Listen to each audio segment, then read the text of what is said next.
സബ്സർവീനിയൻസ്. ഈ ഒരു സിനിമ കണ്ടു തുടങ്ങുന്ന സമയത്ത് ഞാൻ വിചാരിച്ചു ഇതിനകത്ത് പുതുമയുള്ള എന്തെങ്കിലും കാര്യങ്ങൾ കാണിക്കും എന്നുള്ളത്.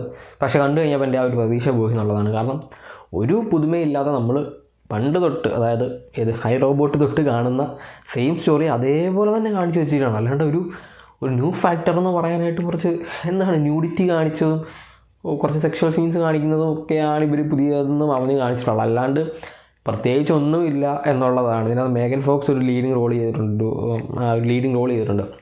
അപ്പം മേഗൻ ഫോക്സിനെ വെച്ച് മാർക്കറ്റ് ചെയ്യാനായിട്ടാണ് ഇവർ ശ്രമിച്ചതെന്ന് എനിക്ക് തോന്നും. പക്ഷേ സംഭവം എനിക്കൊട്ടും ഇഷ്ടപ്പെട്ടില്ല എന്ന് വേണമെങ്കിൽ പറയാം. നമ്മൾ സ്ഥിരമായിട്ട് കാണാറുള്ള ഒരു റോബോട്ടിന് ഹ്യൂമൻ ഇമോഷൻസ് വന്നാൽ എന്തായിരിക്കും സംഭവിക്കുന്നത് എന്നുള്ളതാണ് ഈ ഒരു സിനിമയിലും കാണിക്കുന്നത്. അപ്പം എന്താണെന്ന് ചോദിച്ചു കഴിഞ്ഞാൽ ഒരു ആർട്ടിഫിഷ്യൽ ഇൻ്റലിജൻസ് ആയിട്ടുള്ള ഒരു റോബോട്ട്, അതായത് ഹ്യൂമൻ ഇമോഷൻസിനെ മിമിക് ചെയ്യും. അതായത് ബേസിക് റോൾ എന്താണെന്ന് ചോദിച്ചു കഴിഞ്ഞാൽ ഹൗസ് വർക്ക് ചെയ്യുക എന്നുള്ളതാണ്. അതായത് ഇപ്പം വീട്ടിലെ ജോലികൾ ചെയ്യുക, പിള്ളേരെ നോക്കുക, അതൊക്കെയാണ് ഈ ഒരു റോബോട്ടിൻ്റെ ജോലി. അപ്പം നിക്ക് എന്ന് പറയുന്ന നമ്മളെ നായകൻ, പുള്ളിക്കാരൻ്റെ വൈഫ് വയ്യാതായപ്പോൾ ഈ ഒരു റോബോട്ടിനെ വാങ്ങുന്നു പിള്ളേരെയൊക്കെ നോക്കാനായിട്ട്.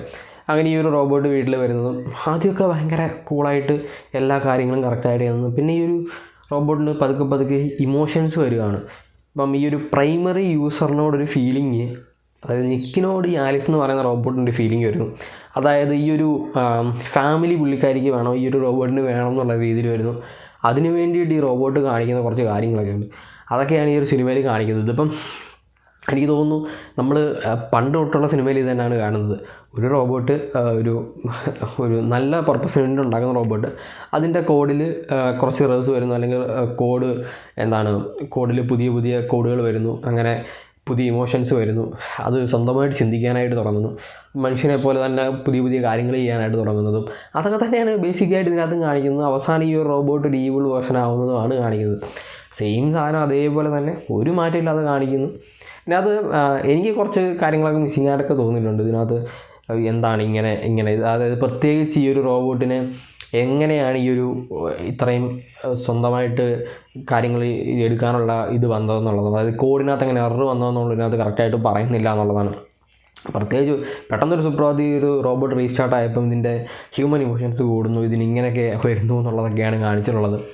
അല്ലാണ്ട് നമ്മളെ എക്സൈറ്റിംഗ് ആക്കുന്ന സീനുകളോ ഒരു വൺ ടൈം വേണമെങ്കിൽ കാണാം. ഇതിനകത്ത് എനിക്ക് ബേസിക്കായിട്ട് തോന്നിയൊരു കാര്യം എന്താണെന്ന് വെച്ച് കഴിഞ്ഞാൽ ഇതാണ്, നമ്മൾ പണ്ട് തൊട്ട് കണ്ട സ്റ്റോറിക്ക് അതേ സ്റ്റോറി സെയിം സ്റ്റോറിയാണ്, അതേപോലെ തന്നെ കാണിക്കുന്നു എന്നുള്ളതാണ്.